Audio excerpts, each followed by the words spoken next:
Itu yang tahu hanya dirinya dan Allah Subhanahu wa Ta'ala. Gak ada orang lain si A si B puasa atau mada. Karena puasa itu sifatnya individu. Kalau sholat bentuknya adalah fisik.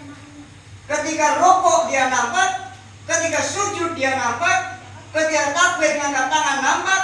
Tetapi puasa tidak bisa dinilai oleh seseorang. Yang tahu adalah Allah Subhanahu wa Ta'ala. Malam sahur. Pergi ke pasar, masuk ke warungnya ditutup, pulang ke rumah lagi ditanya istrinya, puasa madang? Puasa? Istrinya kan tidak tahu, nanti buka ikut buka. Maka puasa itu adalah sifatnya individu. Maka perintahnya, ya ayyuhal ladzina amanu, wahai orang-orang yang beriman. Puasa tidak diperintahkan untuk semua manusia, karena perintahnya bukan ya ayyuhan nas. Nah, ini harus paham. Maka setelah kita sholat individu, kemudian zikir individu, maka di ujung Ramadan baru ada yang namanya ibadah yang akan menuju dengan kesolehan sosial. Ini yang sangat populer di Muhammadiyah. Apa itu ibadah yang bisa menimbulkan kesolehan sosial? Yaitu zakat. Karena zakat begitu dikeluarkan yang menikmati orang lain. Ketika kita berbagi, kita memiliki rezeki, kemudian dibagikan kepada orang lain, itulah yang dinamakan kesolehan sosial. Sholat adalah kesolehan individu, zikir kesolehan individu, haji kesolehan individu. Tetapi zakat, infak, dan sedekah itulah sebaik-baiknya kesolehan, karena itu adalah kesolehan sosial. Maka dari itu ada sebuah kisah. Ketika bapak dan ibu nanti mati, kemudian ditanya A, B, C, D, maka usul kepada malaikat, wahai malaikat, seandainya engkau izinkan aku hidup 2 menit saja untuk hidup lagi di dunia, maka apa yang akan dilakukan? Bukan sholat Bapak Ibu, bukan puasa, tetapi saya akan bersedekah. Kenapa? Sedekah itu adalah kesalehan sosial yang bisa menyelamatkan diri kita. Bapak dan Ibu, oleh karena itu, ketika kita setelah puasa kemudian Idul Fitri kembali kepada suci, maka ketika kita Idul Fitri, kalau di dalam filosofi Jawa, orang kalau lebaran, maka tandanya di rumah-rumah orang Jawa pasti ada kupat. Apa artinya kupat, Pak Seto itu? Kupat itu filosofi tinggi, ngaku lepat, mengaku diri kita salah. Maka ketika memakan kupat tidak sempurna kalau tidak ada sayur yang dimasak bersama-sama santan. Ya Bu, kalau Jawa gitu. Maka kalau digabung, kupat disiram santen, sedoyo lepat nyuwun pangapunten. Maka kupat, sebaik-baik ketupat itu terbuat dari janur. Tahu janur? Daun nyiur, daun kelapa. Kenapa para wali itu membuat ketupat itu menggunakan janur? Janur itu dari asal kata bahasa Arab jannah dan an-nur. Jannah itu surga, nur itu cahaya, cahaya surga. Maka dalilnya wasari'u ila maghfiratin mir rabbikum wa jannatin 'arduhas samawati wal ardu uiddat lil muttaqin. Dan ketupat itu Bapak dan Ibu isinya tidak boleh beras yang warnanya hitam. Ketupat itu harus diisi beras yang warnanya putih. Maka ketupat kalau dibelah 2 menjadi kesalahan hati, maka hatinya harus putih dan bersih. Inilah yang dinamakan Idul Fitri. Paham, Mas? Kalau orang Jawa tidak paham susah juga. Dan ini bagus sekali filosofi Idul Fitri. Maka nanti ke depan kalau Idul Fitri, kalau bikin story, WA, IG dan lain-lain, jangan menggunakan gambar donat. Gambarnya harus ketupat. Karena Idul Fitri adalah ngaku lebat. Tiba-tiba selamat hari Idul Fitri, gambarnya kepala kambing misalnya atau opor ayam, itu nggak pas. Ya inilah, maka filosofi ini harus benar-benar kita pahami bersama. Nah maka setelah ketupat diisi dengan beras yang warnanya putih, kembali kepada fitrah, kembali ke kesucian, maka ayat selanjutnya ketika manusia sudah mengaku berbuat dosa atau tobat, itu tadi kan saya sebut, wallahu yuhibbul muhsinin walladzina idza fa'alu fahisatan aw dzalamu anfusahum dzakarallah fala yaghfiru dzunuba illallah wa lam yusirru ala ma fa'alu fahum ya'lamun. Jadi ketika kita sudah putih hatinya, suci sebagaimana orang yang dilahirkan, maka biasanya sekeras-keras orang kalau Idul Fitri pagi datang salaman, mohon maaf lahir dan batin ya Pak, gitu kan? Mohon maaf lahir batin segala kesalahan saya. Kan nggak ada lagi saya nggak merasa berbuat dosa kan gitu. Semuanya ngaku. Pak Adul ngaku salah dengan istrinya, istri Pak Adul ngaku salah dengan suaminya, semua jamaah akan seperti itu. Inilah makna daripada Idul Fitri. Masalahnya, apakah setelah Idul Fitri ini akan kembali seperti semula atau tidak? Maka masuk kita di bulan Syawal. Syawal artinya peningkatan. Apakah setelah Syawal sholat kita masih males? Apakah ibadah kita masih ogah-ogahan? Maka ujian kita ini di bulan Syawal. Nah oleh karena itu Bapak dan Ibu hadirin sekalian, saya berterima kasih kepada jamaah Al-Hidayah yang telah memfasilitasi atau punya ide untuk melaksanakan kegiatan malam hari ini. Mudah-mudahan berkah dan barokah. Amin. Ya Rabbal Alamin. Kita senantiasa diampuni dosanya oleh Allah Subhanahu wa Ta'ala. Bapak dan Ibu hadirin sekalian, selama bulan Ramadan ini banyak hal-hal yang kadang-kadang tidak sengaja kita berbuat dosa. Menggunjing tetangga, mengolok-olok kawan, main Facebook tanpa mengenal adab. Asal ada masalah dengan suami, posting di Facebook. Asal masalah dengan tetangga, sampaikan di Facebook. Padahal Facebook itu kan bisa dibaca oleh orang seluruh dunia. Inilah kenapa kita mesti hati-hati di dalam bersosial media. Nanti bukan kita nambah pahala, tetapi malah nambah dosa. Nah oleh karena itu Bapak dan Ibu hadirin sekalian, maka ketika kita memahami betul filosofi halal bihalal, nah ini mesti tahu di kader-kader Muhammadiyah, pengurus Muhammadiyah. Halal bihalal itu yang mempopulerkan itu PP Muhammadiyah. Jadi pada tahun 1337 Hijriah, tahun Masihnya berapa itu? Itu acara halal bihalal itu sudah dimuat di harian Suara Muhammadiyah.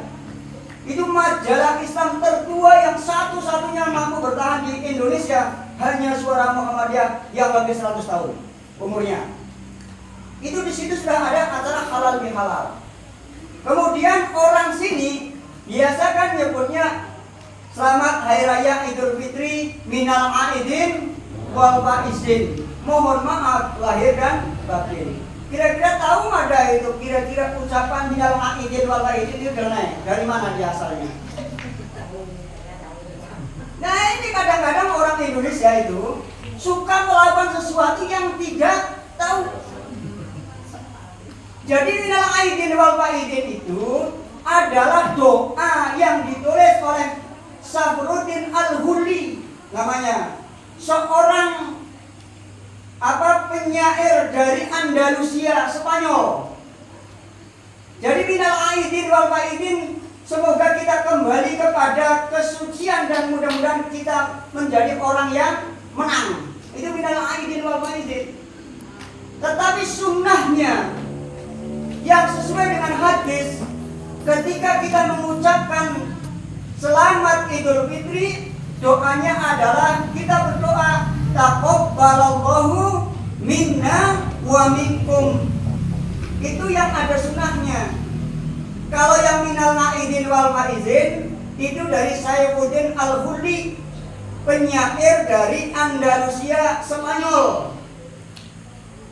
Kalau taqabbalallahu minna wa minkum itu ada hadisnya, semoga Allah mengabulkan atau menerima apa yang dariku dan dari kamu.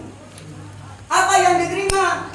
Puasa kalian, zakat kalian, apalagi sholat kalian, atau sholat kami selama Ramadan, semoga Allah terima. Dan ini kita beribadah mesti tahu. Nah contoh ini perlu saya jelaskan yang hadir. Kemarin kan ribut isbat, kan isbatnya. Jadi gini, kenapa bisa beda ini saya jelaskan secara detail.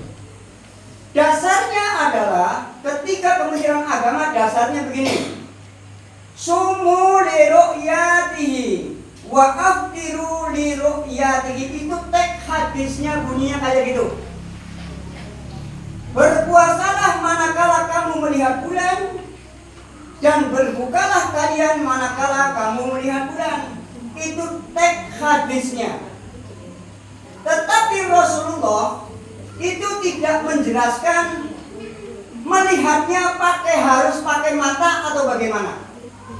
Karena kalau Nabi mewajibkan melihat bulan pakai mata, berarti Nabi tidak adil. Karena banyak orang yang buta, yang tidak bisa melihat dengan mata telanjang. Maka orang yang menerjemahkan hadis dengan secara tekstual itu ibaratnya anak kecil.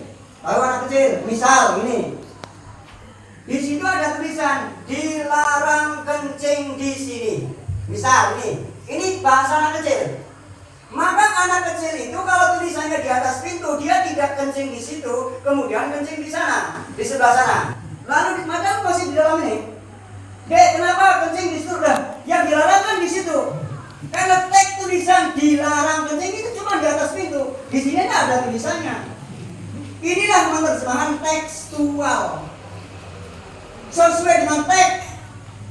Maka orang-orang Kementerian Agama dan orang-orang Nahdlatul Ulama mempelajari sumu li riyatihi wa afdiru li sesuai dengan teks yang ada. Tetapi orang Muhammadiyah karena berkemajuan maka melihatnya secara kontekstual. Konteksnya apa sih ini sumu li riyatihi wa afdiru li riyatihi? Karena bicaranya konteks, apa yang dimaksud oleh Rasul? Ini barangkali yang dilihat bukan hanya dengan mata, tetapi bisa dengan ilmu pengetahuan yang dinamakan ilmu hisab, ilmu astronomi, sehingga bulan bisa dihitung per detik, besok mau gerhana jam berapa menit, besok masuk tanggal berapa, besok gerhana matahari tanggal sekian, bisa dihitung karena melihatnya secara ilmu. Jadi ru'yat bil ilmi, sementara pemerintah meru'yat bil ain dengan mata telanjang. Itu bedanya, sehingga bisa selisih. Kemudian ada di media sosial, saya ikut pemerintah saja. Kalau ikut pemerintah nanti kalau dosa ada yang nanggung. Enak benar dosa itu ada yang nanggung. Masa ada dosa nanggung ditanggung pemerintah? BPJS yang tanggung pemerintah bisa macet. Ini Bapak, maka perlunya ilmu pengetahuan. Jadi di situ Bu, konteksnya beda. Mempelajari suatu dalil itu ada yang benar-benar tekstual kayak anak kecil, belum akil balik. Ada juga yang kontekstual, karena berpikir dewasa, berpikir dengan masa depan, dengan ilmu pengetahuan, maka hasilnya bisa beda. Nah ini, Bapak Ibu hadirin sekalian, kembali kepada Idul Fitri. Ketika Allah Subhanahu wa Ta'ala menjanjikan kepada orang yang berpuasa dengan puasa yang terbaik, yaitu menjadi orang-orang yang bertakwa, maka Allah sediakan jannah, surga. Kalau tafsiran sekarang, jannah itu ditafsirkan dengan taman-taman yang indah, yang mengalir di atasnya, di bawahnya adalah aliran sungai. Jannatun tajri min tahtihal anhar. Maka surga itu digambarkan di dalam Ali Imran 133, itu luasnya bagaikan langit dan bumi. Untuk siapa surga itu? Lil muttaqin, untuk orang-orang yang bertakwa. Siapa orang yang bertakwa? Alladzina yunfiquna bis-sarra'i wad-dharra'i. Orang yang senantiasa berinfak manakala ketika kita lapang rezekinya maupun ketika kita sempit rezekinya. Setelah itu apa? Wal kadhiminal ghaidh. Orang yang mampu menahan hawa nafsu amarah, yang tadinya pemanas, tadinya suka gusar, tadinya suka berkocok sama tetangga, ketika habis bulan Ramadan dan seterusnya menjadi seorang yang sabar. Ini ciri-cirinya orang yang bertakwa.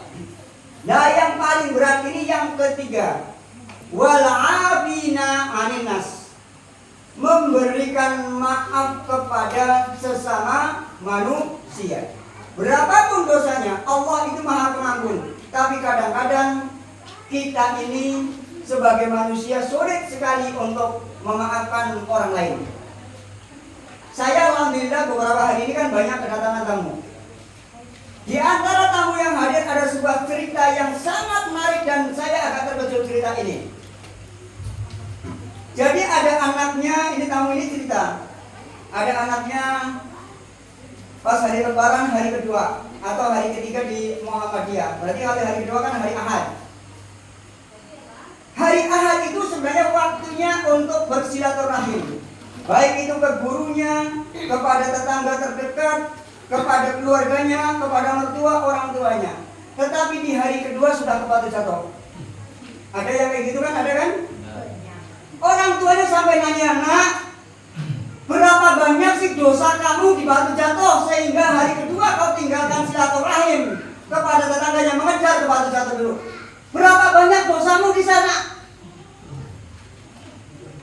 Sedangkan gurumu di SD belum kau datangi, sedangkan gurumu di SMP belum kau datangi, tetanggamu belum kau salami, tapi kau tak kejar ke batu jatuh dulu. Berapa banyak dosamu di sana, wahai anakku? Itu tamu cerita sama saya. Sampai menetesan air mata karena anaknya nggak mau diatur.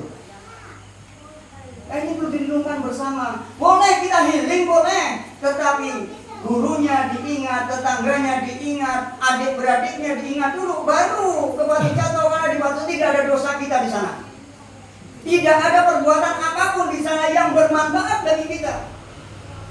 Dan saya baru sadar itu ketika ada tamu cerita. Dan itu kan betul, Pak. Semestinya begitu dulu. Setelah selesai maaf-maafkan, datangi gurunya, datangi yang lebih tua, kanan kirinya didatangi, baru kan gitu harusnya. Itu memang betul, secara Islam harus seperti itu. Ya gila, barangkali kedepannya harus kita renungkan terlebih dahulu. Nah, setelah acara halal bihalal kayak gini, bolehlah mau kemana-mana. Ini perlu. Ya gitu, Pak. Ilmu seperti itu kadang-kadang tidak kita pikirkan. Kita kadang-kadang kita nyanyi kan, mana dia terbang, lupa bahwa kita sebenarnya tidak memiliki dosa apapun di sana. Dan di tempat wisata juga tidak ada memberikan manfaat apapun kepada kita. Seharusnya yang memberikan manfaat didatangi terlebih dahulu. Yang tua datangi terlebih, itulah dinamakan adab.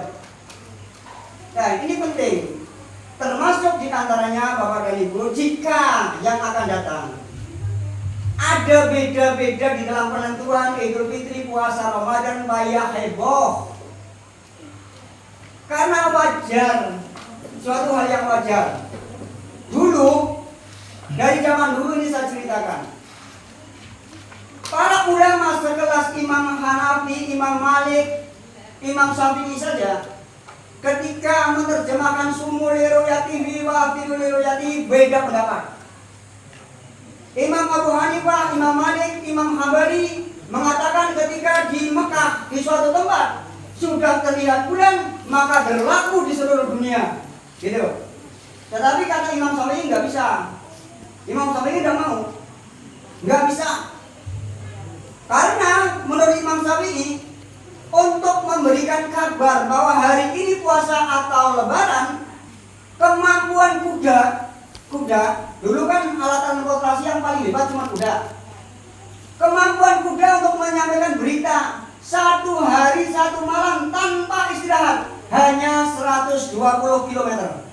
Maka dalil itu ketika melihat bulan hanya berlaku batas wilayah 120 km, kata Imam Syafi'i. Tetapi kalau mazhab yang tiga semua mengatakan dimanapun terlihat bulan, karena bulannya cuma satu, perjalanannya tetap seperti itu, orbitnya sama, maka berlaku di seluruh dunia. Itulah yang dipakai Muhammadiyah yang dinamakan kalender global tunggal. Indonesia menggunakan makna lokal. Kalau misalnya orang Aceh melihat bulan, tetapi melihat bulannya masih di bawah 3 derajat, maka kata Kiai Haji Khalil Nafis itu bukan bulan, tetapi kunang-kunang. Ini kan parah kalau Kiai model kayak gitu. Kunang-kunang kata Kiai Haji Khalil Nafis. Padahal nyata udah terlihat, tetapi karena belum memenuhi standar 3 derajat, kalau masih 6,4, maka yang terlihat bukan hilal, tetapi kunang-kunang, maka belum dilakukan puasa. Maka pecah sejarah. Hari Jumat, pada maghrib, bulan sudah muncul. Orang Nangataman baru takbiran, bulannya udah di atas kepala kita. Kan betul? Betul. Ini masalahnya karena mempelajari hadis dengan tekstual, seperti anak kecil dilarang kencing di sini, maka di situ yang tidak boleh kencing, tapi di pojok sana boleh, karena tulisannya tidak boleh di situ. Itu namanya tekstual. Nah, Bapak dan Ibu hadirin sekalian, ini mungkin pengetahuan kita semua. Mudah-mudahan dengan adanya Idul Fitri kita telah bertobat, tapi jangan tobat sambal. Tahu tobat sambal? Hari ini tobat, besok ulang. Orang makan sambal begitu dimakan pedas kan? Pedas, tapi besok dimakan lagi. Kan begitu? Nah, inilah yang sebenarnya kita koreksi. Manusia tidak akan sempurna, tetapi mudah-mudahan semakin hari akan semakin baik.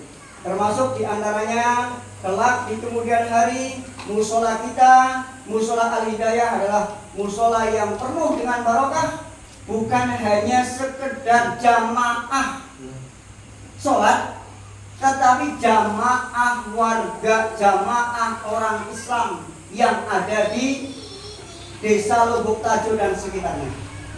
Maksudnya begini, kalau jamaah sholat assalamualaikum wiridan kan pulang.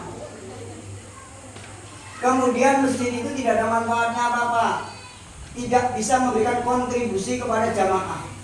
Tetapi kalau dinamakan dengan jamaah An-Najmi, jamaah Al-Hidayah, maka segala sesuatu permasalahan yang terjadi di musola An-Najmi, di jamaah An-Najmi, di jamaah Al-Hidayah, maka menjadi tanggung jawab bersama.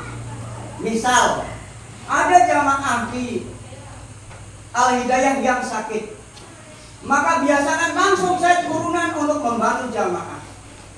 Ketika ada jamaah kita terkena musibah, maka cepat informasikan, kita carikan solusinya. Itu dinamakan jamaah. Maka Islam itu mengajarkan kepada kita kal jasadil wahid, laksana badan yang satu, sebagaikan sebuah bangunan. Bangunan ini, contoh ini bangunan. Bangunan yang satu itu adalah dari material yang satu dengan material yang lain itu saling menopang dan saling membutuhkan. Musola ini tidak bisa ada fungsinya, tidak bisa di atap manakala tidak ada tiangnya. Tiang tidak akan kokoh kalau tidak ada pondasinya.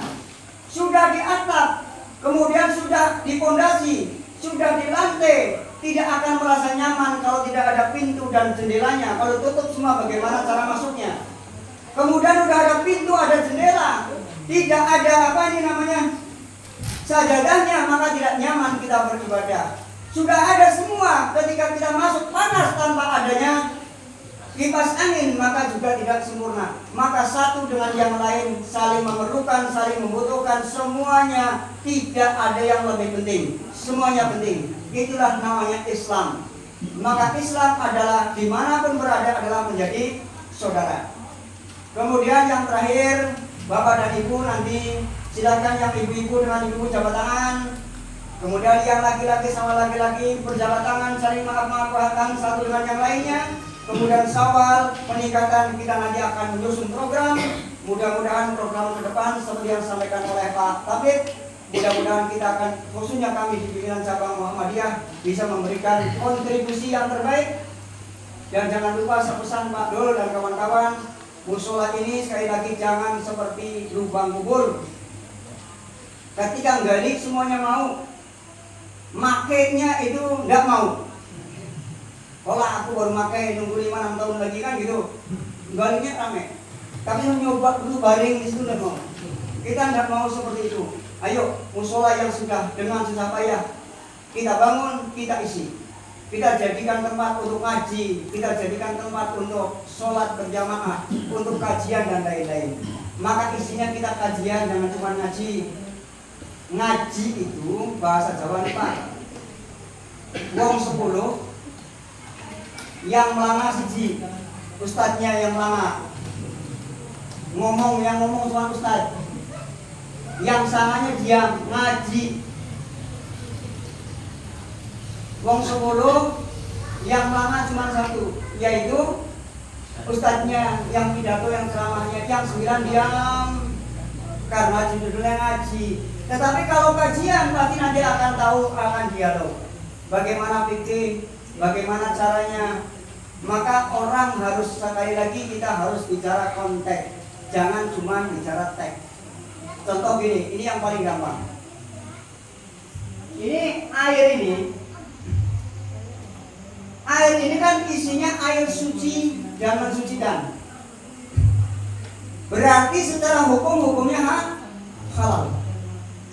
Tetapi barang yang halal akan menjadi suatu hal yang haram. Bisa hukumnya berubah menjadi haram ketika untuk membeli barang ini adalah hasil nyuri. Paham nggak Bu? Barang halal kalau secara kontekstual, barang halal bisa menjadi haram karena untuk membelinya berasal dari uang mencuri. Beda dengan haram karena zatnya memang haram. Misal daging babi, secara hukum Islam adalah haram hukumnya karena memang nasnya haram. Maka makan barang itu sedikitkah, banyakkah, tulangnya kah, kulitnya kah, bulunya kah, kepalanya, menjadi semuanya haram karena haram terhadap. Dalilnya kan hurrimat alaikumul maitatu waddamu walahal khinzir. Baik dibeli dengan duit yang halal pun karena zatnya, gitu kan. Walaupun motonya dengan bismillah Allahu Akbar misalnya, tetap haram karena zatnya sudah haram karena nas Al-Quran dan Hadis. Inilah perlunya kajian, bukan hanya ngaji. Nah, Bapak dan Ibu hadirin sekalian, saya sendiri atas nama pribadi dan atas nama jajaran pimpinan cabang Muhammadiyah mengucapkan selamat Hari Raya Idul Fitri 1447 Hijriah. Mohon maaf lahir dan batin. Taqabbalallahu minna wa minkum, taqabbal ya karim minal aidin wal faizin. Saya rasa itu aja yang boleh saya sampaikan, kurang lebihnya mohon dimaafkan. Usikum wa nafsi bitaqwallah, wastaghfirul khairat, nasrullah wa batum qarib, wa basyiril mu'minin. Assalamualaikum warahmatullahi wabarakatuh. Waalaikumsalam.